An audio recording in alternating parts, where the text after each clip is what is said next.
Barney again, who had a nice return to get him in positive field position. There's a block. I mean, no chance. It's a touchdown. And the punter is hurt on top of everything else. Day by day, we get better and better. We get better and better. So we can't beat beat. So we can't beat beat. Won't beat beat. Won't beat beat.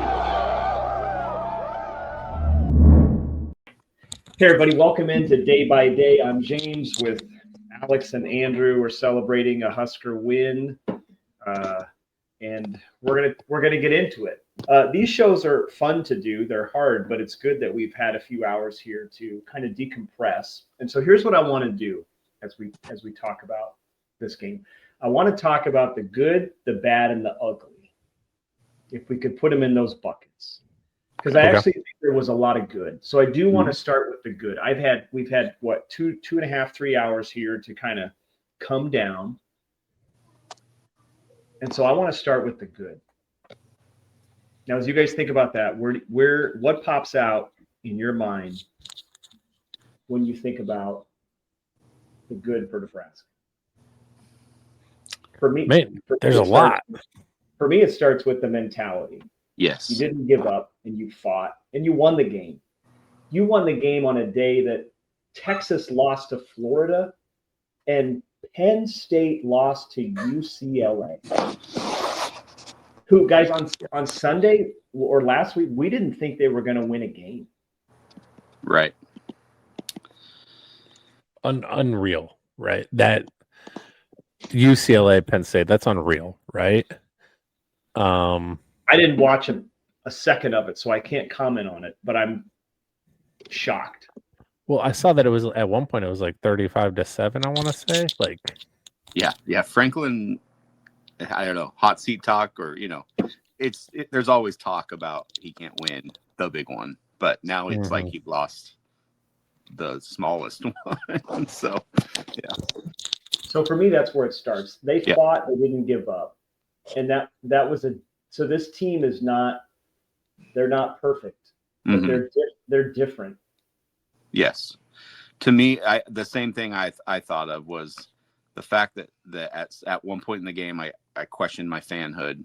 At one point in the game, it felt like on Husker Twitter that the sky was falling, and then we still win a game by double digits and feel, and we're able to nitpick obvious things, not really nitpick, but find obvious things to work on. But yeah, I mean, they won one of the games that we haven't been known to win lately. So yeah, I mean, I think like really diving into it, things that were good today. I thought the running game, the stats aren't going to show it, but I thought the running game was solid. You have Emmett go 13 for 83, 6.4. Mekhi Nelson 1 for 11. Mosey was 3 for 9. And one he was just really close to busting it out for 10 to 15. Yeah. We got yards after the catch today, guys, which I've said every week, right? Like every week. Barney looked great in punt return. Defense had 3 turnovers, defense and special teams had 3 turnovers and a blocked punt. Like there was a lot of good. And a couple things called back even, the Barney return for a TD, the single, even though it wasn't a fumble on the forward pass, but Singleton, it's just like the defense and special teams were there for opportunity. They were opportunistic. Like they found opportunities to get the ball and make something of it. Whether it got called back for a penalty or not, those were big key things that stood out to me too. I think if this game was last season, special teams would not have been net positive. You probably wouldn't have won this game. You wouldn't have had the punt returns. You wouldn't have had the punt block. We probably would have missed the one field goal we tried. So to me, for too long, and we talked about this before the season, for too long, Nebraska ignored a third of the game. And now one third of the game, one phase, you could say won the game. Yeah, it's there to pick you up when you're lacking in another phase. And I thought the defense. Go ahead. Good. I was just gonna say the craziest part about how good the special teams was today, apart from the pump block, didn't really capitalize on it, right? Like you had the one really good return, and then you have those 3 sacks. They even failed to convert on a fake punt. Yeah. The direct pass to Harburg. So I didn't like that call, but I get why they did it. I would have liked just another wrinkle where he could throw that. yeah. But Archie whatever. struggled in the wind, but welcome to Nebraska, Archie. I think we've seen him this year. He punts the ball very high. Yep. And this is the day, and you saw it on the last punt, right? He went left, punted right, and it was a good punt down at the 11-yard line. Great. So that's just going to be a lesson for him. When you play like this, you just can't get that ball up. You know what he didn't do was punt it to the opposite side of the field and let a Michigan State return man run for a touchdown. So he did not do that. And let's talk about the defense. I thought the defense was really good. I mean, people talked about Michigan State, that they could move the ball. They moved the ball in USC. And I'm looking at the stats here. I mean, we saw the game, but they only had 240 total yards. They were 2 of 14 on third down. We'll talk about fourth downs when we get to the bad. Yep. 3 turnovers, Alex, you mentioned that. But I thought the linebackers were much more aggressive. Everybody when we talked with Michael on Sunday night, that's what we said, Michael Rose-Ivy, like the linebackers have to play aggressive. And they did. And the defensive line. This is not a bad defensive line. We had a bad second and third level game against Michigan. Mm-hmm. And yes, I think people look at the fact that they're undersized and people want to point to that being the reason, or point to the chunk yards on QB runs and QB scrambles. But again, that's not defensive line not holding up there. Like you said, that's second level stuff. So I know we're not getting into the bad yet, but I just got to say this before I forget it. With this team so far this year, and every game not Michigan, that's its own beast. The bad things just come in groups. Like when we sat down tonight, I sent you guys that clip of one of the sacks that I attribute to Dylan. Yeah. If I had told you that they had 5 sacks, but 3 of them came on one drive, would you feel a lot better than you did during the game? 100%. Oh yeah. Yeah. Like, same thing with the defense. Defense was very solid apart from 2 drives. 2 drives where they just continue to make things happen. Like, it's ebb and flow. And again, I think it's time we remind people opponents also are trying to win. Yeah. And I saw a comment or two during the game on Twitter. Like how could this defense look so great one series and so average or bad the next? I want to remind everybody, there are a lot of freshmen and sophomores playing and starting on this defense. A lot. Yeah. I mean, a freshman. The starting 11, 12, I mean, you got 5 or 6 guys who are freshmen or sophomores. Yeah. Building experience, but not just building experience. They are the stars, right? Riley Van Poppel, Petchak, Shavers, Nwerny, Long, Guthrie, like Merritt. These guys are the future, and they're the stars now. Yeah, yeah. So if they're making mistakes, it's stuff that they can get on film that they can look at and improve on week over week over week. This won't. Again, we're going to put the offense aside. I don't know what's going on with the offensive line. We'll get there. But I think you're going to see this defense improve week over week over week. Because you've got young guys who are they're learning on the fly because they've kind of been thrust into it. They've been thrown into the fire. Yep. And they're still playing really well. And neither quarterback, I know collectively they threw for over 100 yards, but neither quarterback individually threw for 100 yards. Right. That's, I mean, save the Michigan game, and I think Underwood threw for 105. But man, the secondary just continues to at least statistically, to put up those low passing numbers and getting picks and a huge huge chunk of that came in prevent garbage time. Right. Yep. Yeah, you're right. I mean, yeah, the last we were up 3 scores, right? Yeah. Yeah. And then they scored in that last drive. Yeah. Yeah, defense. And today they just felt McCullough looked really fast off the edge. They just felt like Butler was dialing up the right stuff, whether they got home or not. But man, McCullough was getting off the edge. They were coming for Childs. Sometimes he got rid of it just in time. Sometimes he snuck away a little bit. But today I felt there was a bit of an intensity level, uptick from last week. And then I really, who stood out to me was Williams Nwaneri. I think there was a play towards the end of the game where he kind of went opposite field to chase down the runner. And I want to say I saw a picture online this week of him in a black shirt kind of in the background. So I don't know if he got a black shirt or not, but he's playing like it, and you're seeing the motor in him, which is really exciting to see. So yeah, I mean, Michigan State's leading rusher was Frazier. He had 58 yards, but his average was 3.2 per carry on 18 carries. And we heard going in, Michigan State is going to want to run the ball. And they try. I mean, they had 38 carries as a team. 2.2 per rush. You will take that in the Big Ten all day long. 84 yards. I know that includes sacks, which still boggles my mind that the NCAA has not changed that. I'm looking at Nebraska's and I'm confused where our 4 team carries for -21 come from. I don't know. I'm seeing the same thing. So anyway, I think you take that all day. I think the defense played. I mean, I'd give them probably an A- because of the turnovers. You generate those turnovers. We were texting about it during the game in our group chat, right? Like this game should have been. I mean, how many times did we have the ball in plus territory after a turnover? Should have been 28-7 or something at some point. Yeah. Yeah. I mean, this game should have ended up 42-14. Yep.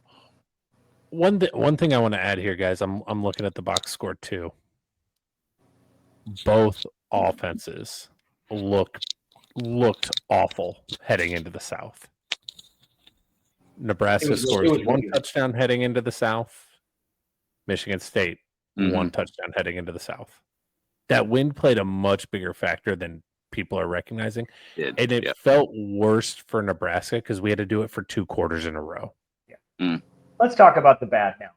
The bad was the wind. I pointed this out during the game. I tweeted this. Dylan's worst game last year, objectively, not subjectively, objectively, was against Rutgers. Just couldn't throw the ball, couldn't throw deep. Well, it was 90 degrees and about 45-mile-an-hour winds. I was at the game. It was terrible. It was a terrible game to be at. And the weather today was the exact same. It's what it was. And like you said, we're going against the wind for 2 quarters. Now, people might say, well, okay, we still need to be able to throw the ball. Well, no, you don't. We need to be able to run the ball, which I would have liked. We actually tried to run the ball quite a bit. And I think we could have done it a few more times. But, man, that stadium is tricky when it gets windy. Yeah, it's a straight wind tunnel. You could hear it. Actually, some of the field shots, you could hear the wind when they would go down to the sideline camera. Yeah, and so, I mean, I don't think we're ever going to be a dominant run team with this offense. I mean, that's pretty obvious. No. And I said it in the group chat, and I'm going to walk it back a little bit here. Like, Dana, call a slant, call a mesh route. But I just sent you guys that clip. Dane Key is running wide open across the middle on a mesh. Yeah. And to your point, James, this is one of Dylan's weaker games in his career here. Like, I go back to the drive where we had to kick the field goal. He missed he missed Hunter running it through the back of the end zone. Got to him late on that one. Same series, misses Emmett running right across his face. Um, took a couple of sacks that could have got rid of the ball. And I'm not even saying guys are always open on ones that he's personally taking. Got to throw it away, right? Like we've That's talked the about thing. that. Even if you bounce it to them or throw it at their feet, it's not going to be picked off. Mhm. They're in the area, right? You're not going to get a intentional grounding. Throw it at their feet. Get rid of the ball. We can't take a 6 or 7 yard loss on first and second down. Yeah. Especially when you're going into 40-mile-an-hour wind in field goal range. And the thing is Dana knows this. We're not. This is the thing fans need to realize. Like, we're not the geniuses in the room. Right. Like, like, okay, somebody wants to talk about mortgage lending. Like, Alex is the genius in the room, right? Like, we're just talking ball, but like Dana knows. He knows what Dylan needs to do, Mhm. and I trust him to get it right. But at the same time, I think one of the things I said to you guys in our chat was Dylan's not a risk taker, and sometimes I wish he would be more of one. Yeah. I want him to throw deep when there's one-on-one and let his guy try to go get the ball. We say, like, oh, our guys aren't getting open. Well, how do we know if they can win a 50-50 ball? We don't throw 50-50 ball. And I wonder, back to the win thing, if maybe if he would have taken more shots today. I think 50-50 balls today turned pretty ugly into that wind. But yeah, they turned 25-75 in favor of the defense. Yeah. And certainly Childs didn't hit any. He was right. He overthrew or underthrew everyone. My bad, I'd say, when it comes to Raiola, this is probably nitpicky. I get why he's frustrated, but body language seemed. There were times today where coming off the field, like, I don't know. To me, it just felt like he was probably frustrated at line blocking. Maybe it was at a route that a receiver ran, and of course that's just what the camera's capturing. But just my observation was it was that, and I don't know. There's a lot of blame you could put on him today, but by no means am I saying we're in trouble quarterback wise. I just think it's a bad game. It's a bad situation. So yeah, 100%. I mean, I'm losing it here with some of this stuff, guys. Like, for me, the bad is just the fan crash out on social media. This is embarrassing. Fire Donnie, fire whoever. Like, right. I think we've talked about this, but if not, I'll say it again. I don't think people appreciate how hard Donnie's job has been since he's been here. He hasn't had the same scheme 2 years in a row. It's true. Like, do you know how hard it is to develop to a brand new scheme every year? Yeah. Like, only one guy that he's recruited and developed is starting right now. Everybody else is a transfer of somebody he inherited. Now, is that to say that the offensive line is great and he's crushing it?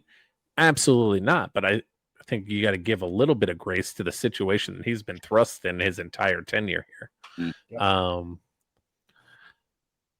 So that's my bad. Like, good point. I just don't think it was that bad of a game. If you recognize how tough those middle quarters were on the offense with the wind, it allowed the defense to play shorter and tighter zone coverages, took away a lot of slants. It took you out of a lot of things you wanted to do. And Matt Rule said in his postgame, like, if we keep this within one score, knowing that we're going to have the wind at our back in the fourth quarter, we felt really good. Well, that's a good point. I think a part of the bad, as good as that block punt was, it kind of got Nebraska's offense out of rhythm. Yeah, 30 minutes. That's when Michigan State went on that 17 play drive, which isn't good. Like, that wasn't good, but that's one of the, I mean, in big boy football, you're going to have those drives, right? You're going to give up those drives. Okay, flush it and move on. And Nebraska's defense recovered quite nicely after that drive. But because of that drive, which was with the wind, by the way, so then now Nebraska gets the ball in the second quarter going against the wind, and it just was not great. Yeah. And they were out of rhythm. They They sat hadn't on been on the, the they field sat on the sideline for minutes. 30 minutes real time. Mhm. So that's really tough. Now, it's not an excuse, but it is I think it's a reason why you get out of rhythm. I think they probably went I don't think they went 3 and out. They might have went 4 and out because I think they had was it the first play was the first down, and then they had like a Makai Nelson 11-yard run. Yeah. So then they go 4 and out essentially. And then you punt. And then Archie has a punt that gets caught up in the wind. Yeah. Not good. You all also have to take into account, or at least question, some of Dylan's decision making. I think we mentioned this in the chat as far as what he's calling into. What plays, is he changing that Holgerson's calling in, and what's he seeing, and is he seeing it right? Even some of those where it felt like the line was letting him down. Is some of that kind of a wrong read by him too? I don't know. I'm not as, I guess, gifted offensively to be able to identify those things, but you do have to wonder that. I'd have to watch it again. Yeah, like where's when he's missing receivers and whatnot. What's the play originally, and what did he call, or what did he change it into? So, Yeah, I know. Man, Dylan just didn't look sharp today, like in terms of getting through reads. Like it was just an off day. Mhm. But at the end of the day, he was good enough to get us down the field and win.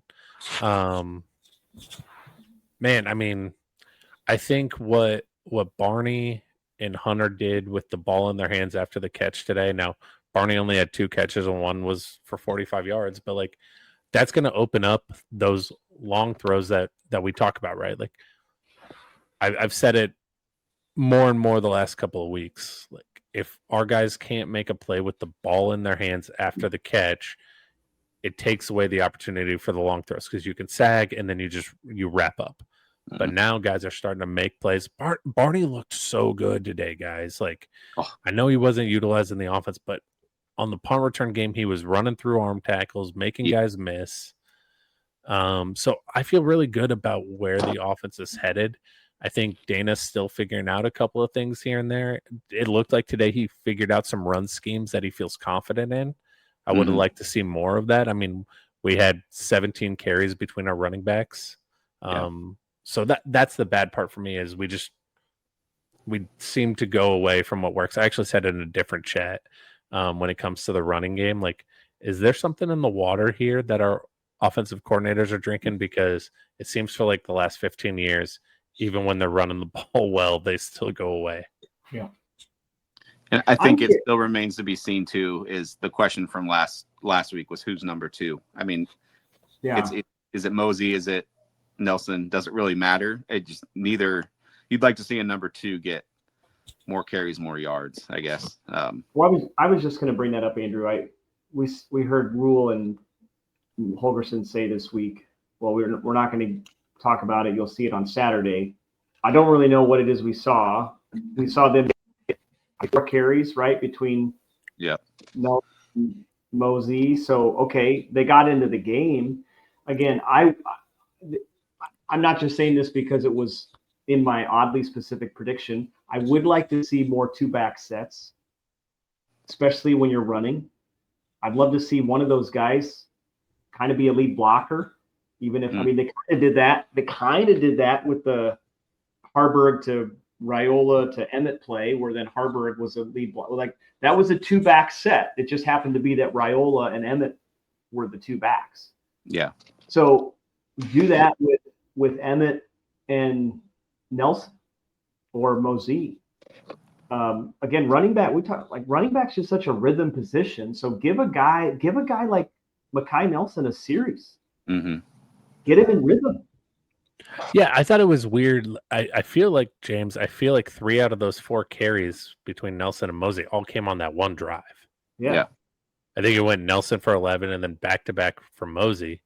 But Nelson's looked good. You know, he had a jump cut in the hole, followed his blockers. Like, I would like to see more of him. He's a guy that I have not been high on, but his one touch today did look good. I think his problem is, based off of things I'm hearing and just observing when he's on the field and not on the field, I think I think they don't trust him in pass protection at all right now.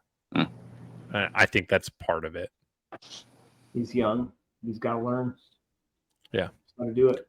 But you don't learn unless you get the reps too, right? Like, yeah, you got to do it. He's got to do it. I mean, it can't be any worse than what's happening. So let's talk about the ugly. The offensive line struggled at times, but Dylan needed to get rid of the ball on a few of those sacks. Again, there's nothing we can do personnel-wise. I'd have to go back and watch to see how Pritchett looked on pass protection. He had the one false start, which again, it's like, can I go a game with him doing what he does as a run blocker with one false start? I'd take that. Yeah. Sure. Yeah. As long as you don't hold or commit a personal foul, I'll take you. And Pritchett didn't do that today. Yeah, Actually, I think how many games? Sidebar, guys. Yeah. How many games have we watched this season and seen a holding call on any offensive line? not very many. Any? None. I can't quite recall one. Yeah. I don't think there's been any. Yeah, and it's not like false starts have plagued us either. Like Pritchett's had a couple that we know of, but yeah, one or two are going to happen a game. You hope it's not at a crucial time, but Yeah. So I mean, I think Pritchett played pretty well. You know, I sent you guys the clip. He's going to get credit for giving up a sack on that one, but Hunter's running wide open across his face. Same series. It looks like Dylan's adjusting the protection at the line of scrimmage. All the linemen shift right. They have a linebacker come off the edge on the left, which should be picked up by the running back, but Emmett also went right. So that's miscommunication. I'm willing to lay that one on Pritchett, but like I said a few minutes ago, we gave up 5 sacks. 3 of them come on one drive, with one of them being a bad snap. And I know at least one later in the game, I think in the fourth quarter, Dylan takes a sack and he gets up and says that's on him. So now you're at least 3 or 4. You're at 2 that are 100% not on the offensive line, in my eyes. yeah, Dylan was trying to, I think, escape the sack on that one and just didn't see the guy kind of dove at his feet as Dylan's running. Dylan had some green space ahead of him too, but yeah. So I thought I really actually thought the offensive line was a lot better again, but when you give up 3-on-1 drive and plus field position, everything feels so much worse, especially when the offense had been sputtering at that point. So I understand that. Yeah. But I go back to I feel the same way about the offensive line that I felt about the defensive line after Michigan. I think there was some failures elsewhere that makes them look way worse. Like we talked about it ad nauseum for Michigan. Thought the defensive line actually played pretty well, and the second level didn't help them out. And today, I don't think I throw some of this at Dana too, but I don't think Dana and Dylan helped out the offensive line today. No. I've got 2 ugly. Jenkins personal foul early in the game. I mean, That was a bummer. with a referee right. I mean, in fact, that's probably why the ref called it, is it ended up like knocking the ref's hat off as he shoves the player back. So you know he'll own that, but that wasn't pretty. And then I'm gonna say Tim Brando ugly. The broadcast. It's pretty bad. Brando was. Did you guys hear him call Archie the 2-time Big Ten punter of the year? Yeah. That was on the heels of like some other outlandish stuff he was saying that he just didn't seem like he knew what was going on. He kept calling third down, second down, like he had the downs wrong. The one that got me was when he's like, I'm pretty sure Barney signaled for a fair catch, and I'm like, I don't think he signaled for a fair catch. Why don't I turn on Husker radio at this point? But yeah, Archie comes out and goes, let's see what the 2-time All-American punter can do here for Nebraska. It's like, okay. Where have I been is what I wanted to ask. Yeah. I love hearing Brando's voice, but you kind of wonder at some point, are you getting a little up there where you're just not as locked in as you could be? Yeah. Time to hang up the headset. Yeah. So he loves Nebraska, I'll tell you that. Like I love how much he loves Lincoln, and Yeah. But at some point, you gotta hang them up. But hey, we didn't have a reference to Archie Wilson crying, and Hey, there was Thank minimal Raiola Mahomes talk. I I think. don't think there was any Mahomes. They mentioned it a couple times about his arm slot, but not anything about him trying to be Mahomes. Yeah. So I thought the officiating was bizarre. yeah, at times. And again, for those who are listening, like this, I'm not saying that the game was as close as it was because of the officiating, but I just thought, some things should have been called that weren't. And then there were some things that were called that I thought, I don't know if you needed to call that. The pass interference on Sierre on the goal line, it was an enormous flop. Yeah. Yeah, he had his hand on his back. He didn't impede his route, and the guy flopped. Dylan had his head ripped off at one point. I thought Singleton's pass interference on that same drive was a little ticky-tack. Yeah. Singleton got taken to the ground by the face mask at one point. He did. Yeah, on a blitz. They had his helmet, He turned, and that was I think a big third down conversion that they had. And I haven't seen. We don't get all 22 footage, but I'd be curious to see if there were on some pass routes are receivers being held. I think actually Brando made a few comments about that at times. He said, I think there was a hold that was missed. Mm-hmm. So I'm going to take that with a grain of salt because he thought Barney waved for a fair catch. But I'm just curious. And I'm like, it just seemed like a game that was officiated in a way that you would expect for a game that's on FS1. I'll put it that way, right? We're going to put what is football even played at 3 p.m.? I thought all games were at 11, 2:30. Like we're at 3 p.m. on FS1, and that's the crew that we got. Yeah. Right? So it is what it is. Yeah, I think for the ugly for me, I thought this was ticky-tack, but you just can't do it, is the Carter Nelson block in the back on the punt return. Yeah.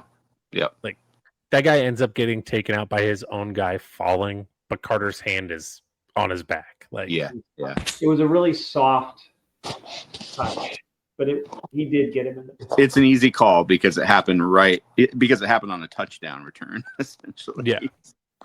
Right in the middle of the play. Like, if you're nowhere near the play, you're like 15 yards away, probably get away with it. But yeah. All right, guys, before we close this out, I want to bring up the fact that Maryland lost today. Nebraska faces Maryland next week. They were up 20-0. I was going to say they were up 20-0 right? On Washington, and they lost 24-20. Yep. Maryland had 274 total yards. They threw. You guys ready for this? Mm-hmm. They threw for 219, but they threw 49 passes. Yeah. So 4.5 yards an attempt. They ran for 55 yards. Threw a pick, lost did not lose a fumble, just had one interception. So I didn't watch the game, so I don't know what the flow was like. But obviously a downer for Maryland as Nebraska comes to town. I don't really know what to make of that game. It's going to be Nebraska's first real road game. Right. Yeah. I mean, the first game was a road game, but first game of the season, they were able to get down to Kansas City early, and it was like a home game with the crowd. So I would imagine it could be a little sleepy. Could be. Next week in Annapolis. What time That's is a that? 2:30 kickoff for us, right? It is a 2:30 kickoff, which is better than noon. Yeah. Well, that's 3:30 East Coast time. Yep. Be dark by the end of the game. Yeah. So Rule loves road games. He's talked about it. I just thought of Taylor Martinez. I love playing. Taylor Martinez. Yeah. Love playing against road games. Yeah. But an all-timer. Yep. Tater. You're just kind of rallying the team. Being together. Last time they traveled that far was New York when they, for the bowl game. So I don't know. Yeah, it's going to be hard to tell.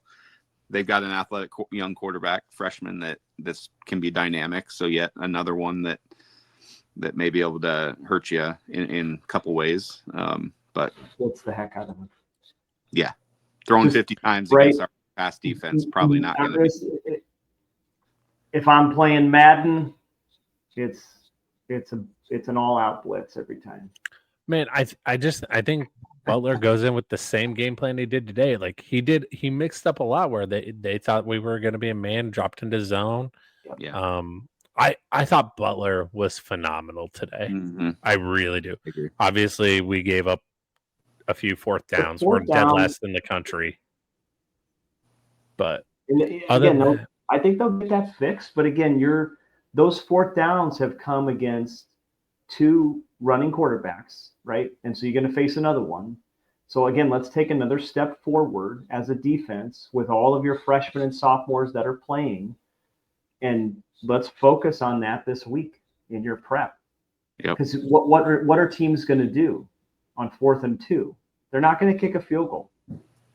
They're going to go for it. So be ready.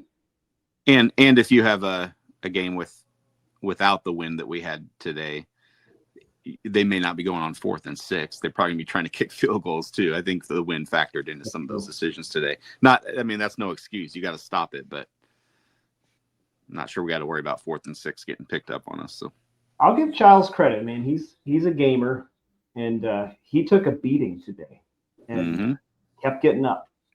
Yeah, I mean, kept running. Their first long drive, he escaped 2 guys for a sack and made a spinning throw to his running back who had been blocking, and that's just a dude making a play, man. Like Childs is good. Childs is good, but you didn't let him beat you by running. Same game plan that we had for Cincinnati. Same game plan we had for Michigan, just not as explosive of a run team. Like you essentially have the same game plan for 4 out of the 6 teams you've played now. Make the quarterback beat you in the pocket. Yep. So it took 37 minutes before a Cincinnati mention. Oh. Cincinnati beats number 15 Iowa State today. Yeah. And they were thumping them at one point. Yeah, they almost let him back into it. Or they did let him back into it, but yeah. Should Cincinnati be ranked? Oh, absolutely. Oh, yeah. I mean,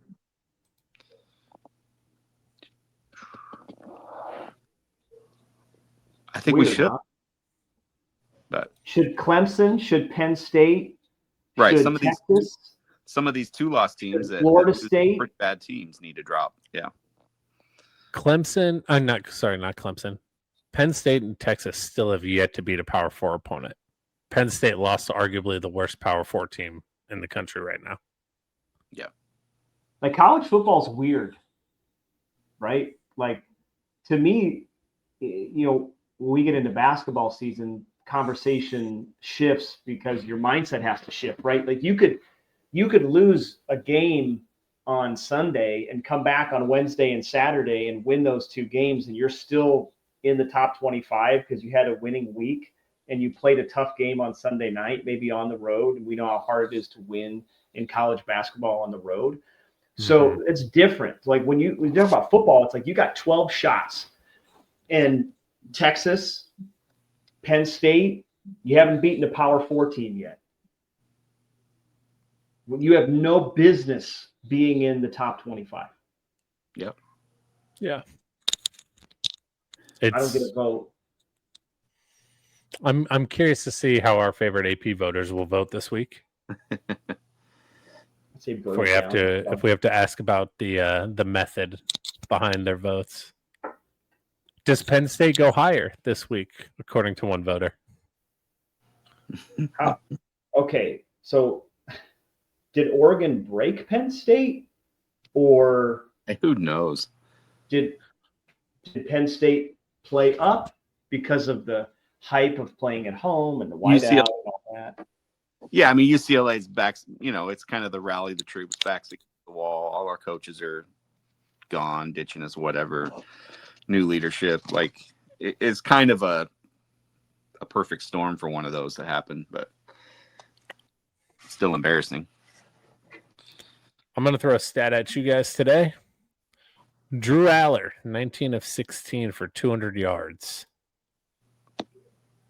In a loss. Not going to get it done. What was it? 19? What was he? He was 19 of 26. So he completed 73%, but only 200 yards against an atrocious defense. Yeah. Man, both Nico ran it 16 times for 128 yards.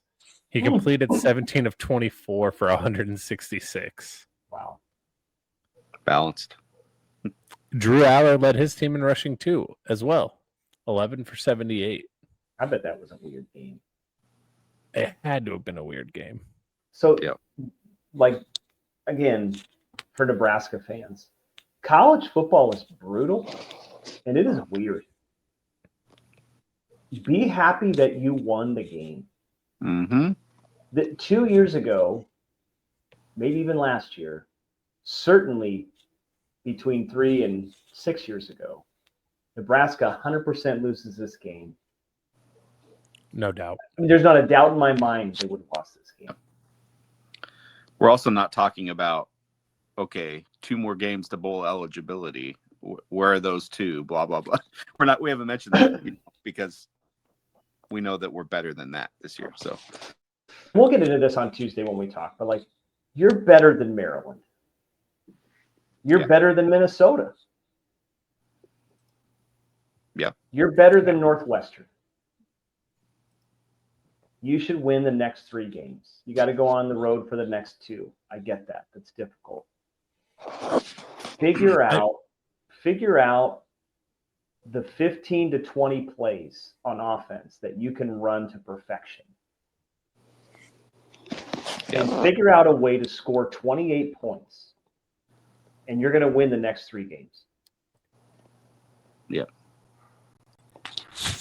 Yeah, you should win all 3 of the next 3, but you have to go 2-1. If you don't go 2-1, it's a failure. 100%.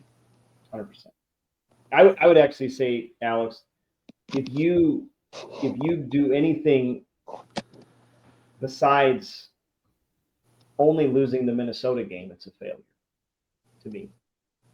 If you lose to Maryland, and you beat Minnesota, I'm like, I don't expect them to beat Minnesota. I think I predicted that as a loss at the beginning of the year. Weird things happen in Minneapolis on Friday nights. That's for sure. I've been to Minneapolis on Friday nights. Weird. Yeah. It's weird. What is the score that Ohio State? Ooh, it's bad. Yeah, Ohio State. It's bad. 42-3. That game's about to be over. Ohio State's defense is legit. Yeah. Hey James, you'll get this. I gotta leave you guys on this. It's now September 4th, and we are 4-1. September 4th? October 4th. That's a throwback. Yeah. Oh my gosh. My wife knows that one, and she kind of looks at me with a stink eye whenever I do that. Yeah. October 4th. Happy October 4th. All right, we'll close it out there. Enjoy the win. Don't be a negative. I don't know what the phrase is. Don't be negative. Enjoy it. We won. Other teams are not winning. Actually, it's not just we could be Penn State. We could be all of Penn State's athletic department right now. Could there be a worse weekend for Penn State athletics? Right. Scoring 33 points in a volleyball match against Nebraska. I mean, yes, but I don't think you want me to reference which weekend was worse for them. All right. There's a lot of teams that are struggling. Enjoy the win. All right. We'll see you next week. We talk Maryland. Thanks, guys. Hope you have a good night. Everybody, go Big Red. Big Red.